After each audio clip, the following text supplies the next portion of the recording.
ನಮಸ್ಕಾರ, ಸುದ್ದಿ ಸಮಯಕ್ಕೆ ಸ್ವಾಗತ. ಇದು ಲೋಕಲ್ ಎಕ್ಸ್‌ಪ್ರೆಸ್. ನಾನು ಮಹಾರುದ್ರ ಡಾಕುಳಗಿ. ಇದೀಗ ಮುಖ್ಯಾಂಶಗಳು. ವಿಧಾನ ಪರಿಷತ್ ಸದಸ್ಯರಾದ ಶ್ರೀ ರಘುನಾಥರಾವ್ ಮಲ್ಕಾಪುರಿ ಅವರ 62ನೇ ಜನ್ಮದಿನಾಚರಣೆ ಶುಭ ಕೋರಿ ಸನ್ಮಾನಿಸಿದ ಏಕ್ತಾ ಫೌಂಡೇಶನ್ ಅಧ್ಯಕ್ಷರಾದ ಶ್ರೀ ರವೀಂದ್ರ ಸ್ವಾಮಿ. ಬೀದರ್ನ ಖಾಸಗಿ ಕಲ್ಯಾಣ ಮಂಟಪದಲ್ಲಿ ಶ್ರೀರಾಮ ಸೇನೆ ವತಿಯಿಂದ ಪತ್ರಿಕಾಗೋಷ್ಠಿ. ಮತಾಂತರ ಕುರಿತು ಬಿಜೆಪಿಯವರು ಹೇಳದ ವಿಷಯ ಡಾಕ್ಟರ್ ಅಜಯ್ ಸಿಂಗ್ ಅವರು ಹೇಳಿದ್ದು ಪ್ರಶಂಸನೀಯ. ಆಂದೋಲ ಸಿದ್ಧಲಿಂಗ ಶ್ರೀಗಳು. ನ್ಯಾಯಮೂರ್ತಿ ಎಜೆ ಸದಾಶಿವ ಆಯೋಗದ ವರದಿ ಜಾರಿ ಮಾಡದಂತೆ ಗೋರ್ಸೇನಾ ಸಂಘಟನೆ ವತಿಯಿಂದ ಔರಾದ್ನಲ್ಲಿ ಪ್ರತಿಭಟನೆ. ತಹಸೀಲ್ದಾರರ ಮುಖಾಂತರ ಸಿಎಂ ಅವರಿಗೆ ಮನವಿ. ಸ್ಮಶಾನ ಭೂಮಿ ಕುರಿತು ಶಾಸಕರ ಮೇಲೆ ಮಾಡುತ್ತಿರುವ ಆರೋಪ ಸತ್ಯಕ್ಕೆ ದೂರವಾದುದು. ಈಶ್ವರ್ ಖಂಡ್ರೆ ಅವರು ದಲಿತರ ಪರವಾಗಿದ್ದಾರೆ. ಪ್ರಶಾಂತ್ ಕೋಡಗೇರೆ. ಬೀದರ್ನಲ್ಲಿ ವಿಶ್ವ ಹಿರಿಯ ನಾಗರಿಕರ ದಿನಾಚರಣೆ. ಹಿರಿಯರು 2007ರ ಹಿರಿಯ ನಾಗರಿಕರ ಸಂರಕ್ಷಣಾ ಕಾಯ್ದೆಯ ಸದುಪಯೋಗ ಪಡೆದುಕೊಳ್ಳಿ. ನ್ಯಾಯಮೂರ್ತಿ TP Sidram. Sapna function hall ಲೋಕಾರ್ಪಣೆ. ಅಮೃತರಾವ್ ಪಾಟೀಲ್ ಅವರ ಕಾರ್ಯ ಯಶಸ್ವಿಯಾಗಲಿ. ಶುಭ ಹಾರೈಸಿದ ಪ್ರಮೋದ್ ಮುತಾಲಿಕ್. ವಾರ್ತೆಗಳ ವಿವರ. ವಿಧಾನ ಪರಿಷತ್ ಸದಸ್ಯರು ಹಾಗೂ ಬಿಜೆಪಿ ಹಿರಿಯ ಮುಖಂಡರಾದ ಶ್ರೀ ರಘುನಾಥರಾವ್ ಮಲ್ಕಾಪುರಿ ಅವರ 62ನೇ ಜನ್ಮದಿನವನ್ನು ಕಾರ್ಯಕರ್ತರು ಅವರ ಸ್ವಗೃಹದಲ್ಲಿ ಆಚರಣೆ ಮಾಡಿದರು. ಬೆಳಗ್ಗೆಯಿಂದಲೇ ಮಲ್ಕಾಪುರಿ ಅವರ ಮನೆ ಕಡೆಗೆ ಧಾವಿಸಿದ ಕಾರ್ಯಕರ್ತರು ಹಾರ ತುರಾಯಿಗಳನ್ನು ತೆಗೆದುಕೊಂಡು ಬಂದು ಸನ್ಮಾನಿಸಿ ಸಿಹಿ ತಿನ್ನಿಸಿದರು.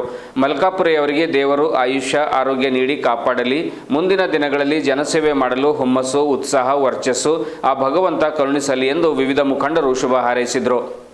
ಸನ್ಮಾನ ಸ್ವೀಕರಿಸಿದ ವಿಧಾನ ಪರಿಷತ್ ಸದಸ್ಯರಾದ ಶ್ರೀ ರಘುನಾಥರಾವ್ ಮಲ್ಕಾಪುರಿ ಅವರು ತಮ್ಮ ವಿಚಾರಗಳನ್ನು ತಿಳಿಸುತ್ತಾ, ನಮ್ಮ ಜೀವನ ಪದ್ಧತಿ ಪ್ರಕಾರ ಜನ್ಮದಿನ ಆಚರಣೆ ಮಾಡುವುದಿಲ್ಲ. ಆದರೆ ಸಾಮಾಜಿಕ ಜಾಲತಾಣಗಳಿಂದ ವಿಷಯ ಮುಚ್ಚಿರದೆ ನಮ್ಮ ಕಾರ್ಯಕರ್ತರು ಬೆಳಗ್ಗೆಯಿಂದ ಶುಭ ಹಾರೈಸಲು ಧಾವಿಸುತ್ತಿರುವುದು ಖುಷಿ ತಂದಿದೆ. ಕಳೆದ 3 ದಶಕಗಳಿಂದ ಭಾರತೀಯ ಜನತಾ ಪಕ್ಷ ವಿವಿಧ ಹಂತಗಳಲ್ಲಿ ಜವಾಬ್ದಾರಿ ನೀಡಿ ಜನಸೇವೆಗಾಗಿ ವಿಧಾನ ಪರಿಷತ್ತಿಗೆ 2ನೇ ಬಾರಿ ಆಯ್ಕೆ ಮಾಡಿದೆ. ಜನ್ಮ ಕೊಟ್ಟಿದ್ದು ತಂದೆ ತಾಯಿ ಆದರೆ ಸಮಾಜಕ್ಕೆ ಪರಿಚಯ ಮಾಡಿಕೊಟ್ಟಿದ್ದು ಬಿಜೆಪಿ ಪಕ್ಷ. ಅದು ನನಗೆ ತಾಯಿ ಸಮಾನ. ರಾಜಕಾರಣವನ್ನು ರಾಷ್ಟ್ರ ಕಾರ್ಯ ಎಂದು ಭಾವಿಸಿ ಸೇವೆ ಮಾಡಬೇಕು. ರಾಷ್ಟ್ರ ನಿರ್ಮಾಣಕ್ಕಾಗಿ ಪಕ್ಷದ ಮುಖಾಂತರ ದುಡಿಯಲು ನಾವು ಕಟಿಬದ್ಧರಾಗಿದ್ದೇವೆ ಎಂದು ತಿಳಿಸಿದರು. ಏಕ್ತಾ ಫೌಂಡೇಶನ್ ಅಧ್ಯಕ್ಷರಾದ ಶ್ರೀ ರವೀಂದ್ರ ಸ್ವಾಮಿ ಅವರು ಮಲ್ಕಾಪುರಿ ಅವರಿಗೆ ಶುಭ ಹಾರೈಸಿದ ನಂತರ ಮಾತನಾಡಿ, ಜಿಲ್ಲೆಯ ಯುವಕರ ಕಣ್ಮಣಿ ವಿಧಾನ ಪರಿಷತ್ ಸದಸ್ಯರಾದ ಶ್ರೀ ರಘುನಾಥರಾವ್ ಮಲ್ಕಾಪುರಿ ಅವರಿಗೆ ಜನ್ಮದಿನದ ಹಾರ್ದಿಕ ಶುಭಾಶಯಗಳನ್ನು ಕೋರಿದ ಶ್ರೀ ರವೀಂದ್ರ ಸ್ವಾಮಿ ಅವರು, ಮಲ್ಕಾಪುರಿ ಅವರು ಮುಂದಿನ ದಿನಗಳಲ್ಲಿ ಕಾರ್ಯಕರ್ತರ ಬೆನ್ನೆಲುಬಾಗಿ ಸೇವೆ ಸಲ್ಲಿಸುತ್ತಾ ಜಿಲ್ಲೆಯಲ್ಲಿ 6 ಕ್ಷೇತ್ರಗಳಲ್ಲಿ ಬಿಜೆಪಿ ತನ್ನ ಜಯಭೇರಿ ಬಾರಿಸುವಂತೆ ಉತ್ಸಾಹದಿಂದ ಸೇವೆ ಮಾಡಲು ಆ ದೇವರು ರಘುನಾಥ್ ಮಲ್ಕಾಪುರಿ ಅವರಿಗೆ ಆಯುಷ್ಯ ಆರೋಗ್ಯ ನೀಡಿ ಕಾಪಾಡಲಿ ಎಂದು ಶುಭ ಹಾರೈಸಿದರು.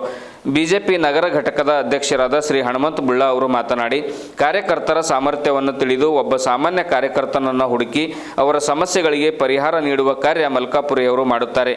ಇಂದು ಪ್ರತಿ ಓಣಿಗಳಲ್ಲಿ ರಸ್ತೆ ಕಾಮಗಾರಿ ನೋಡಿದರೆ ಮಲ್ಕಾಪುರಿ ಅವರು ನೆನಪು ಬರುತ್ತದೆ.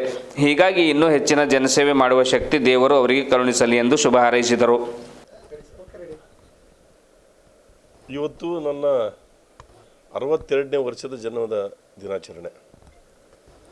ನಮ್ಮ ಜೀವನ ಪದ್ಧತಿ ಪ್ರಕಾರ ನಾವು ಜನ್ಮದಿನಾಚರಣೆ ಮಾಡೋದಿಲ್ಲ. ಆದರೆ ಈ ಮೊಬೈಲು, ಫೇಸ್ಬುಕ್ ಎಲ್ಲ ಆದ್ಮೇಲೆ ಯಾವ ವಿಷಯನೂ ಮುಚ್ಚಿರಲ್ಲ. ಅದರಲ್ಲಿದ್ದಂಥ ಒಂದು ಮಾಹಿತಿ ಪ್ರಕಾರ ಅದನ್ನು ನೋಡಿ ನಮ್ಮೆಲ್ಲ ಕಾರ್ಯಕರ್ತರು, ಹಿತೈಷಿಗಳು, ನಮ್ಮ ಪಕ್ಷದ ನಾಯಕರುಗಳು ಬಂದು ಇವತ್ತು ಬೆಳಗ್ಗೆಯಿಂದ ನನಗೆ 62ನೇ ವರ್ಷದ ಜನ್ಮದಿನದ ಶುಭಾಶಯವನ್ನು ಹೇಳ್ತಿದ್ದಾರೆ. ಅವರೆಲ್ಲರಿಗೂ ಧನ್ಯವಾದಗಳು. ಕಳೆದ 31 ವರ್ಷದಿಂದ 3 ದಶಕಗಳಿಂದ 1990ರಿಂದ ಇಲ್ಲಿವರೆಗೆ ಭಾರತೀಯ ಜನತಾ ಪಕ್ಷ ನನಗೆ ವಿವಿಧ ಹಂತಗಳಲ್ಲಿ ಜವಾಬ್ದಾರಿಯನ್ನು ಕೊಟ್ಟು 30 ವರ್ಷದಲ್ಲಿ ಹತ್ರ 22 ವರ್ಷಗಳ ಕಾಲ ರಾಜ್ಯಮಟ್ಟದ ಜವಾಬ್ದಾರಿಯನ್ನು ಕೊಟ್ಟು ಮತ್ತು ವಿಧಾನ ಪರಿಷತ್ಗೆ 2ನೇ ಬಾರಿ ನನಗೆ ಆಯ್ಕೆ ಮಾಡಿಕೊಟ್ಟು ಜನರ ಸೇವೆ ಮಾಡಲಿಕ್ಕೆ ಮತ್ತು ಪಕ್ಷ ಸಂಘಟನೆ ಮಾಡಲಿಕ್ಕೆ ಅವಕಾಶ ಕೊಟ್ಟಿದೆ. ನನಗೆ ಜನ್ಮ ಕೊಟ್ಟಿದ್ದು ತಂದೆ ತಾಯಿ, ಆದರೆ ಸಮಾಜಕ್ಕೆ ಪರಿಚಯ ಮಾಡಿಕೊಟ್ಟಿದ್ದು ಭಾರತೀಯ ಜನತಾ ಪಾರ್ಟಿ. ಭಾರತೀಯ ಜನತಾ ಪಾರ್ಟಿ ನನ್ನ ತಾಯಿ ಇದ್ದಂಗೆ. ನನ್ನ ಆಯು ಇರೋವರೆಗೂ ಭಾರತೀಯ ಜನತಾ ಪಕ್ಷದ ಒಬ್ಬ ಪ್ರಾಮಾಣಿಕ ಕಾರ್ಯಕರ್ತನಾಗಿ ದುಡಿಬೇಕು. ರಾಜಕಾರಣವನ್ನು ರಾಷ್ಟ್ರ ಕಾರ್ಯ ಅಂತ ಭಾವಿಸಿ ರಾಷ್ಟ್ರದ ಪುನರ್ನಿರ್ಮಾಣಕ್ಕೋಸ್ಕರ ರಾಜಕೀಯ ಮಾಡುವಂಥ ಪಕ್ಷ ಭಾರತೀಯ ಜನತಾ ಪಕ್ಷ. ಹಾಗಾಗಿ ರಾಷ್ಟ್ರದ ಪುನರ್ನಿರ್ಮಾಣಕ್ಕೋಸ್ಕರ ನಾವು ಕಟಿಬದ್ಧರಾಗಿದ್ದೀವಿ ಅಂಥೇಳಿ ಹೇಳಲಿಕ್ಕೆ ಇಚ್ಛೆ ಪಡ್ತೇನೆ.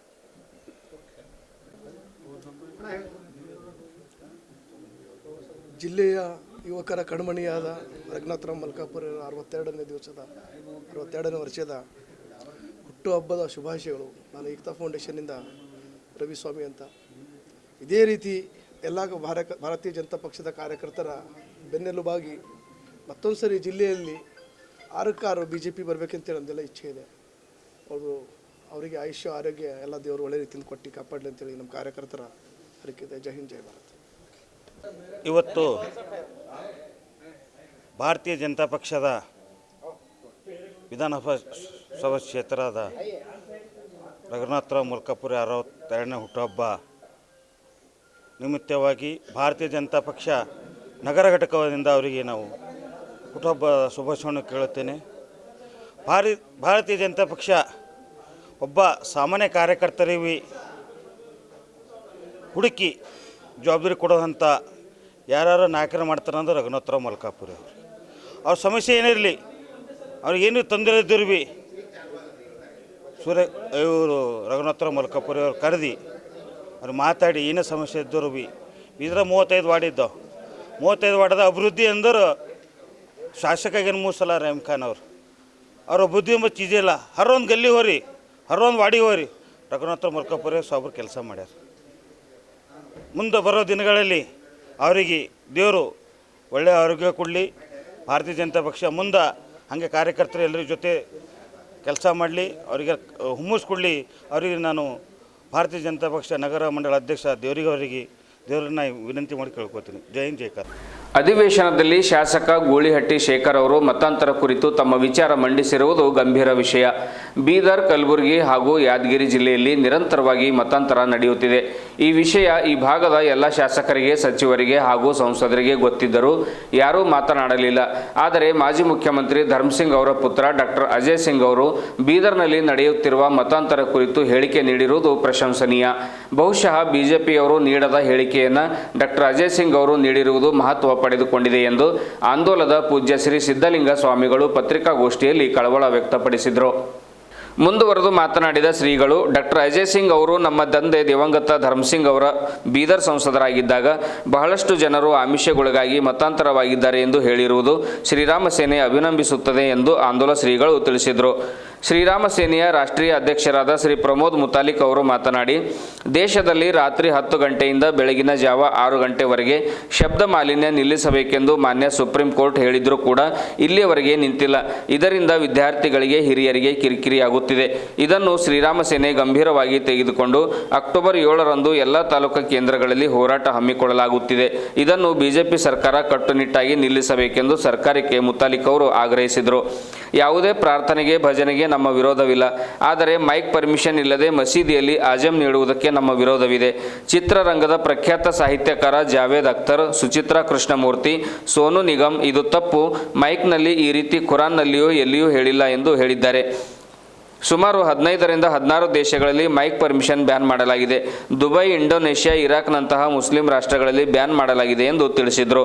2018ರಲ್ಲಿ ಮಾನ್ಯ ಸುಪ್ರೀಂ ಕೋರ್ಟ್ ಕರ್ನಾಟಕ ಹೈಕೋರ್ಟ್ಗೆ ದತ್ತಪೀಠದಲ್ಲಿ ಹಿಂದೂ ಅರ್ಚಕರಿಗೆ ನೇಮಕ ಮಾಡುವಂತೆ ಸೂಚನೆ ನೀಡಿತು. ಆದರೆ ಕಾಂಗ್ರೆಸ್ ಸರ್ಕಾರ ಇದ್ದುದರಿಂದ ಸಿದ್ದರಾಮಯ್ಯನವರು ಮುಸ್ಲಿಂ ಅರ್ಚಕರಿಗೆ ನೇಮಕ ಮಾಡಿದರು. ಪಾದುಕೆ ಪೂಜೆ ಮುಸ್ಲಿಂ ಮೌಲ್ಯವರಿಂದ ಮಾಡಲು ಹೇಗೆ ಬರುತ್ತೆ ಎಂದು ಪ್ರಶ್ನಿಸಿದರು. ಆದರೆ ಕರ್ನಾಟಕ ಹೈಕೋರ್ಟ್ ತೀರ್ಪಿಗೆ ನಾನು ಸ್ವಾಗತಿಸುತ್ತೇನೆ.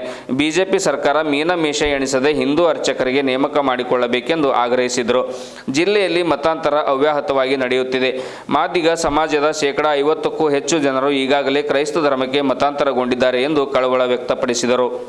ಶೇಖರ್ ಅನ್ನುವಂಥ ಒಬ್ಬ ಶಾಸಕರೇ ಮತಾಂತರದ ಬಗ್ಗೆ ಗಂಭೀರ ಆರೋಪವನ್ನ ಮಾಡಿರುವುದು ತಮಗೆಲ್ಲ ಗೊತ್ತಿರುವಂತಹ ವಿಷಯ. ಸರ್ಕಾರವು ಕೂಡ ಆ ನಿಟ್ಟಿನಲ್ಲಿ ಮತಾಂತರ ನಿಷೇಧ ಕಾಯ್ದೆ ಜಾರಿ ಮಾಡಬೇಕು ಅನ್ನುವಂತಹ ಉತ್ಸಾಹದಲ್ಲಿ ಇವತ್ತು ಕಾಣ್ತಾ ಇದೆ, ಉತ್ಸಾಹದಲ್ಲಿದ್ದಾರೆ. ನಮ್ಮ ಕಲ್ಯಾಣ ಕರ್ನಾಟಕದ ಭಾಗದಲ್ಲಿ ಬೀದರ್, ಕಲಬುರಗಿ ಮತ್ತು ಯಾದಗಿರಿ ಈ 3 ಜಿಲ್ಲೆಗಳಲ್ಲಿ ನಿರಂತರವಾಗಿ ಮತಾಂತರ ನಡೀತಾ ಇದೆ.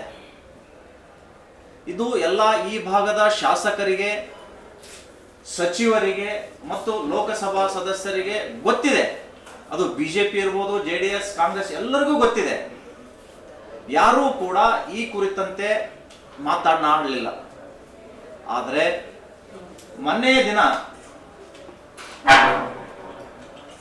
ಕರ್ನಾಟಕದ ಮಾಜಿ ಮುಖ್ಯಮಂತ್ರಿ ದಿವಂಗತ ಶ್ರೀ ಧರ್ಮಸಿಂಗ್ ರವರ ಪುತ್ರ ಜೇವರ್ಗಿ ಶಾಸಕ ಡಾಕ್ಟರ್ ಅಜಯ್ ಸಿಂಗ್ ಅವರು ಮತಾಂತರ ಕುರಿತಾಗಿ ಬಹಳ ಪ್ರಾಮುಖ್ಯತೆ ಪಡೆಯುವ ಒಂದು ವಿಷಯವನ್ನ ಅವರು ಪ್ರಸ್ತಾಪಪಡಿಸಿದರು. ಅದರಲ್ಲಿಯೂ ನೇರವಾಗಿ ಇವತ್ತು ಬಿಜೆಪಿ ಶಾಸಕರು ಹೇಳುವಂತಹ, ಹಿಂದುತ್ವದ ಶಾಸಕ ಹೇಳುವಂತಹ ಮಾತನ್ನ ಡಾಕ್ಟರ್ ಅಜಯ್ ಸಿಂಗ್ ಅವರು ಹೇಳಿದರು. ನೇರವಾಗಿ ಬೀದರ್ ಜಿಲ್ಲೆಯನ್ನೇ ಉದಾಹರಣೆಯಾಗಿ ಇಟ್ಕೊಂಡು ದೇಶದಲ್ಲಿ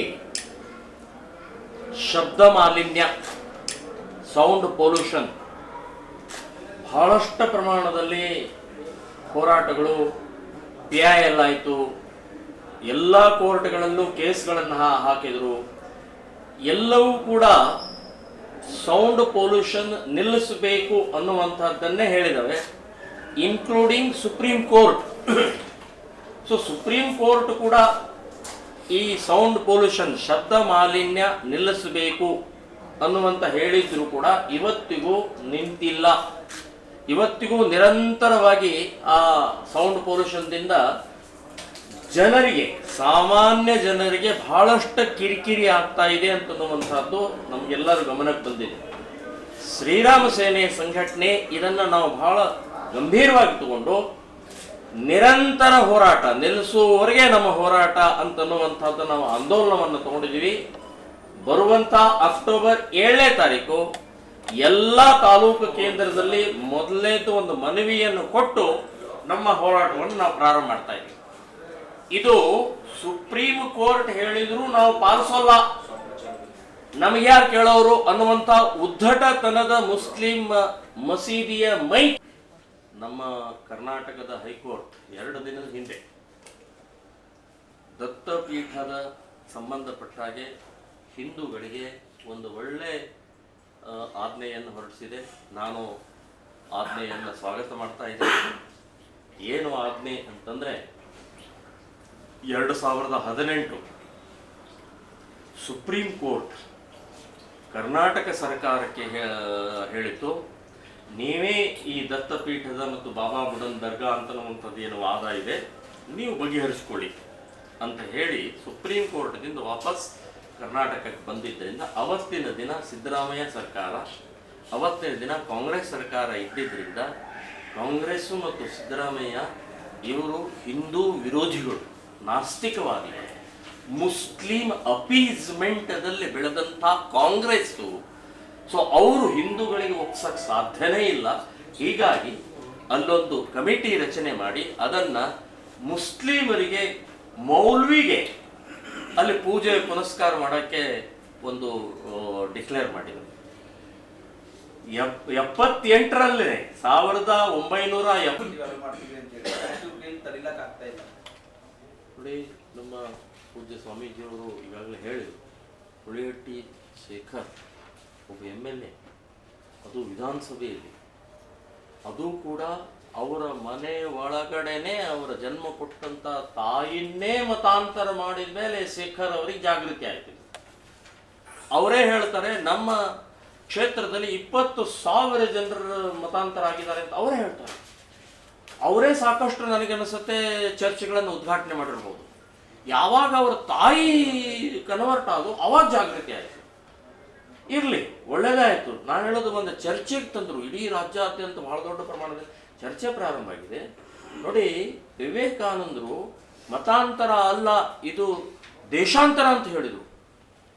ಗಾಂಧೀಜಿ ಗಾಂಧೀಜಿ ಗಾಂಧೀಜಿ ಅಂತ ಹೇಳುವಂತ ಕಾಂಗ್ರೆಸ್ನವರ ಗಾಂಧೀಜಿ ಹೇಳಿದ್ರು ಇದು ಬಹಳ ದೊಡ್ಡ ಗಂಡಾಂತರ ಅಂತ ಹೇಳಿದ್ರು, ಇದು ವ್ಯಾಪಾರೀಕರಣ ಅಂತ ಹೇಳಿದ್ರು, ಮತಾಂತರವನ್ನು ನಿಷೇಧಿಸಬೇಕು, ನಿಲ್ಲಿಸಬೇಕು ಅಂತೇಳಿ ಗಾಂಧೀಜಿ ಹೇಳಿದರು.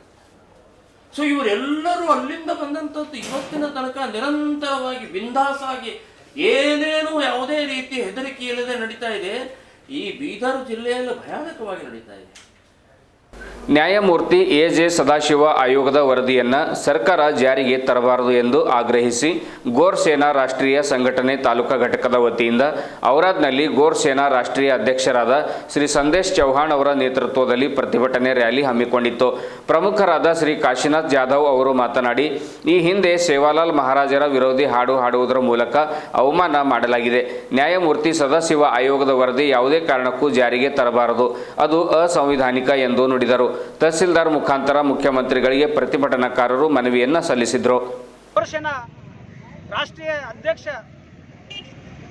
ಸಂದೇಶ ಚೌಡ ಅವರ ನೇತೃತ್ವದಲ್ಲಿ ಇವತ್ತೊಂದು ನಾವು ಸದಾಶಿವ ಆಯೋಗ ವಿರುದ್ಧವಾಗಿ ಒಂದು ಸಾಂಕೇತಿಕವಾಗಿ ಒಂದು ಹೋರಾಟವನ್ನು ಮಾಡಿದ್ದೀವಿ.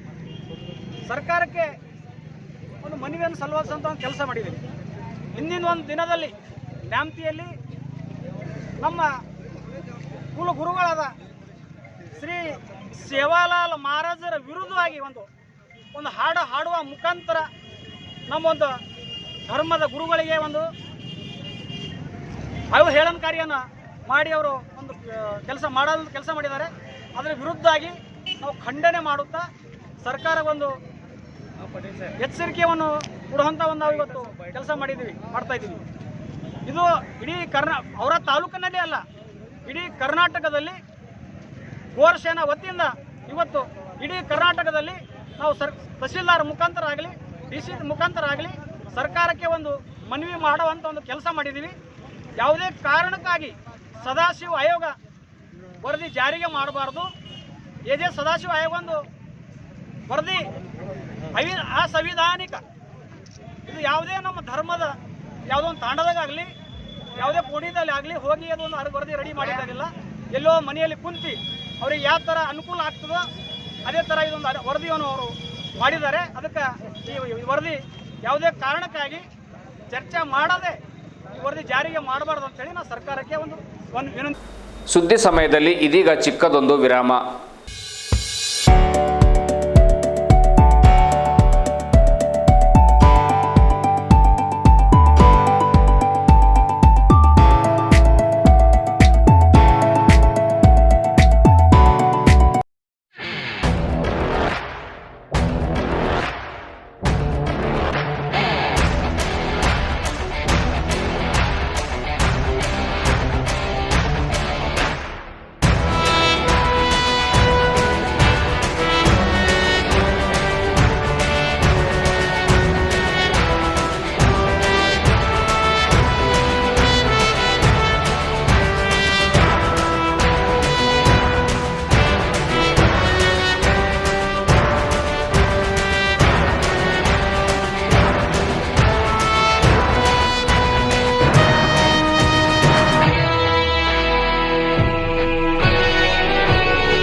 ವಿರಾಮದ ನಂತರ ಮತ್ತೆ ಸುದ್ದಿ ಸಮಯ ವಾರ್ತೆಗಳಿಗೆ ಸ್ವಾಗತ.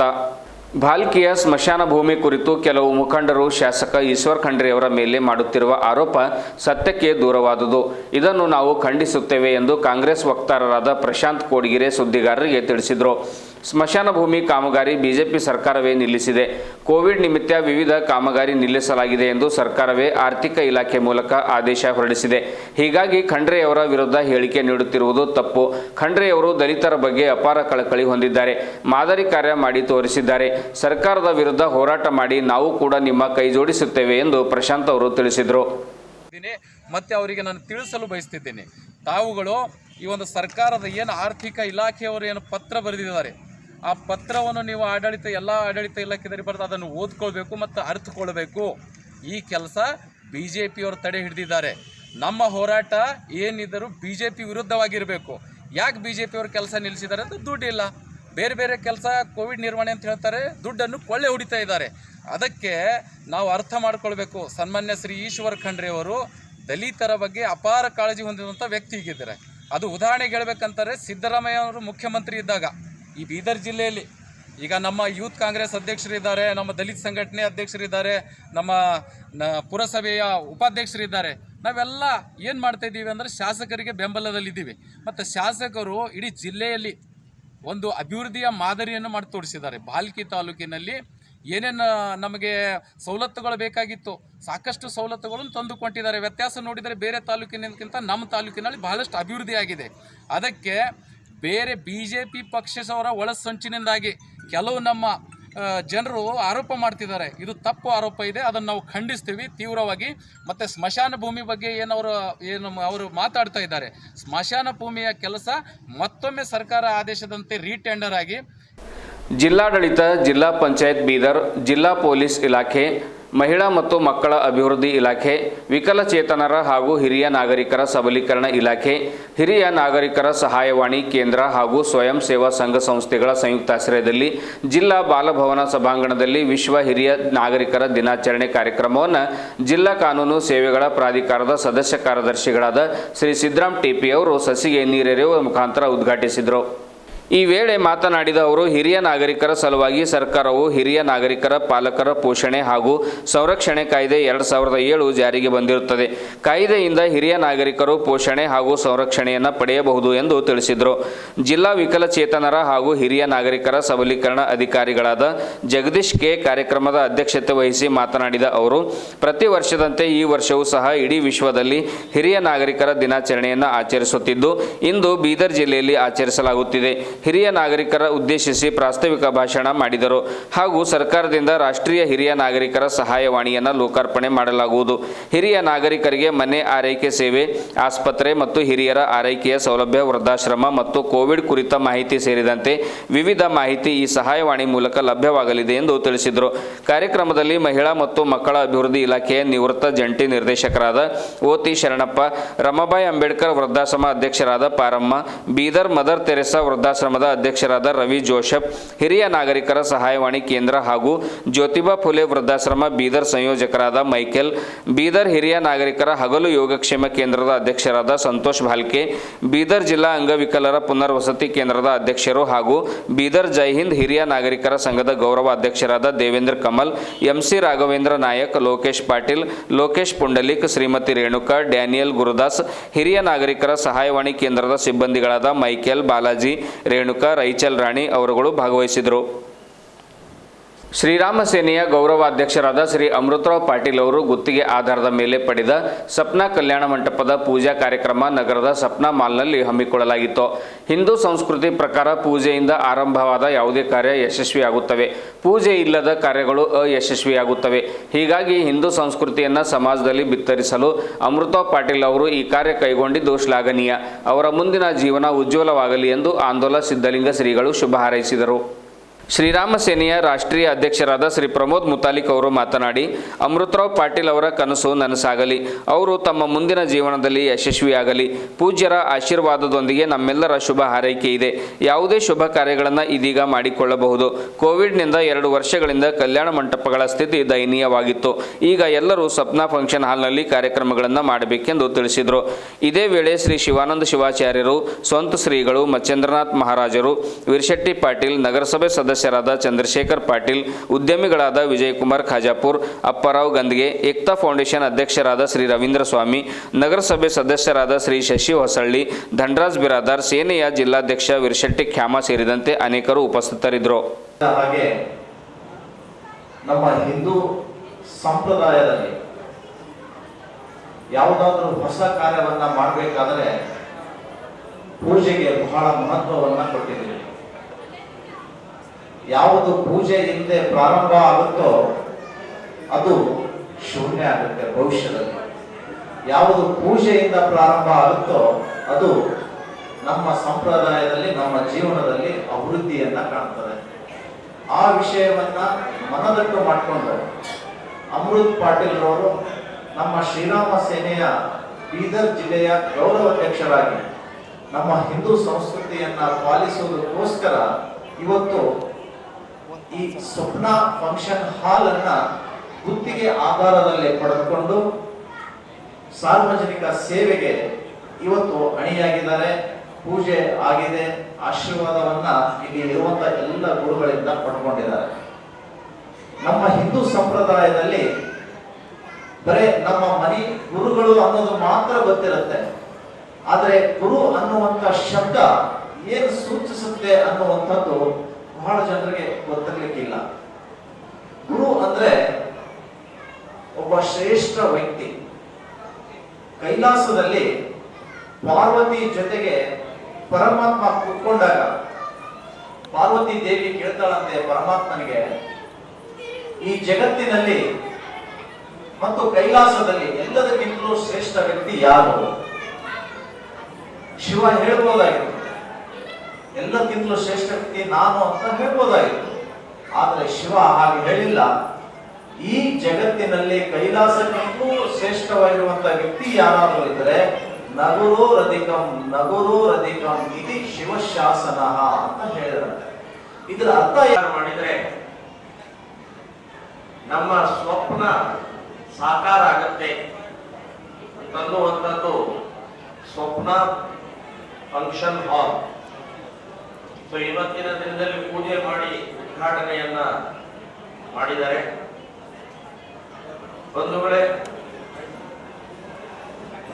ಈ ಒಂದು ಶುಭ ಸಂದರ್ಭದಲ್ಲಿ ಪೂಜ್ಯ ಸ್ವಾಮೀಜಿಯವರ ಆಶೀರ್ವಾದದ ಜೊತೆಗೆ ನಾನು ದೇವರಲ್ಲಿ ಪ್ರಾರ್ಥನೆ ಮಾಡ್ತೇನೆ, ಅಮೃತ ಪಾಟೀಲ್ ಅವರ ಈ ಕಾರ್ಯ ಅತ್ಯಂತ ಯಶಸ್ವಿಯಾಗಲಿ.